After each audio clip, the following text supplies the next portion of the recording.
right, guys, what's going on? Welcome in. So the New York Jets have made a handful of moves this free agency period, right? Adding multiple defensive linemen, Fotu from Arizona, Kinlaw from San Francisco, bringing back Solomon Thomas.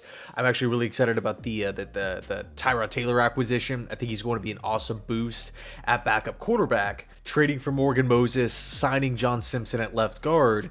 But the elephant in, look, these moves are all solid, right? All these guys are going to contribute in one way or another, but the elephant in the room is that the two biggest needs of this football team have not been addressed yet.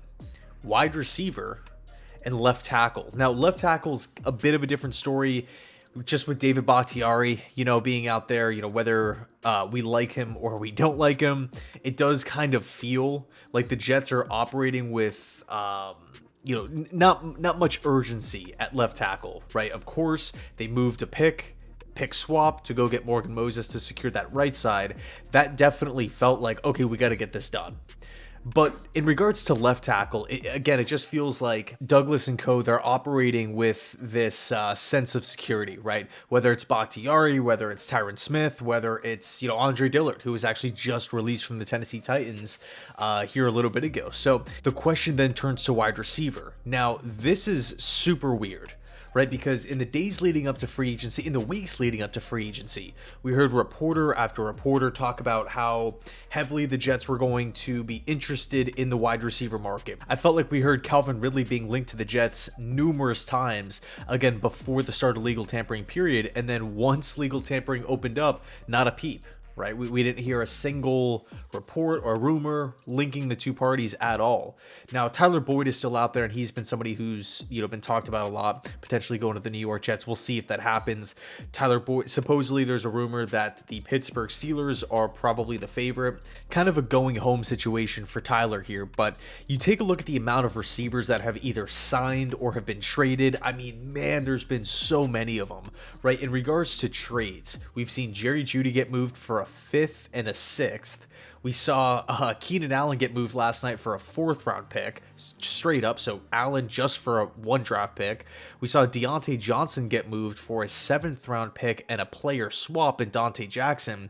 And of course, the Panthers did get a draft pick in return as well. So literally a player for a player and a pick for a pick. And then in regards to the free agent wide receivers heading into legal tampering period, there was a long list of impact guys, but I want to say the majority of them have been snagged up, right? We can talk about T. Higgins being franchise tagged by the Bengals, obviously a possible trade candidate at this point in time, but Mike Evans re-upped with Tampa Bay on a 2-year deal. Michael Pittman is back with the Colts. Calvin Ridley, 4-year contract with the Titans. Hollywood Brown with the Chiefs.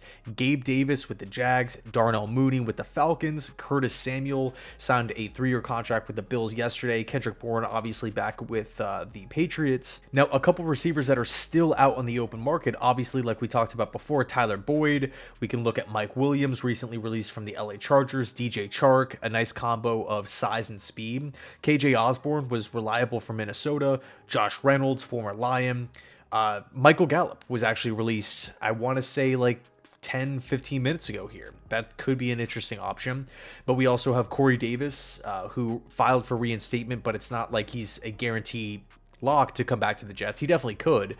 But in the case of some of these guys, right, and Davis kind of included in the mix here, I feel like the Jets wide receiving core isn't finished, right? If the Jets get Corey Davis back, to me, they would still be lacking talent. I would still want one more piece, right? And whether that's at pick number 10 or whether that's, in round 3 or what have you, most of those marquee guys, the Ridleys, the Pittmans, the Evans, they're off the board. Now, in regards to potential trade targets, of course, T. Higgins, again, we have to bring up in those discussions, but Brandon Aiyuk is somebody who I feel pretty strongly about, right? This is somebody who I feel like would come in and be a great complement to Garrett Wilson, a great route runner, somebody who can excel with yards after the catch, somebody who I do feel like would fit Nathaniel Hackett's system.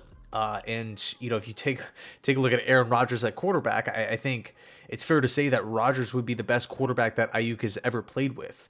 And Aiyuk is also he's used to playing in an offense where he isn't the marquee, the number one go-to option at all times, all 4 quarters. Debo, Kittle, McCaffrey obviously back there. Kyle Shanahan can scheme people open like none other, right? Maybe outside of Sean McVay, Andy Reid, but I mean, man, I think Aiyuk does make a lot of sense. The question with that is trade compensation, because the Niners are going to want a lot. And then number two, the contract that he would receive once he gets to New York. And the one thing that we know about Joe Douglas, he just does not hand out big money deals, at least to this point. Taking over in 2019, and look, his job is on the line 100%. 27-56 career record. Maybe something's got to change. The closest thing that we've seen to a big contract was just rumors of a big contract, right? The Jets were in on this guy, we were in on that guy, in on that player, in on this free agent, and it never works out. So who knows? Will Joe Douglas hand out that big money contract at this point in time? I'm not sure, but the one thing I am sure about, we still need help at wide receiver. So I love the moves that the Jets have made so far, but if I'm Douglas here, I'm not done adding to this team, especially considering, some of these players, some of these receivers are going for hardly anything in the trade market. Of course, there's, a financial aspect involved. No player is perfect. Every player has their flaws and, red flags and negatives, whether that be the cap hit number, whether that be injuries or, a player that misses time or whatever the case is. You're never going to get that fantastic A+ player in free agency. They're always going to be leaving for a given reason. But with that said, I look at Aiyuk as an upgrade. I look at Courtland Sutton as an upgrade. I look at Keenan Allen, who went yesterday, as an upgrade. I look at Mike Williams out on the free agency market as an upgrade. I think a lot of these guys would step in and be either the second best or the third best receiver on the New York Jets right now. So let me know your thoughts down below in the comment section. Where do you think the Jets go from here? Do you think they will actually get something done with one of these free agents, whether it's Boyd, whether it's Mike Williams, or are they going to try to pull off a trade that, not many people are expecting at this point in time? So anyway, let me know your thoughts down below in the comment section. Thanks so much for watching, and as always, go Jets.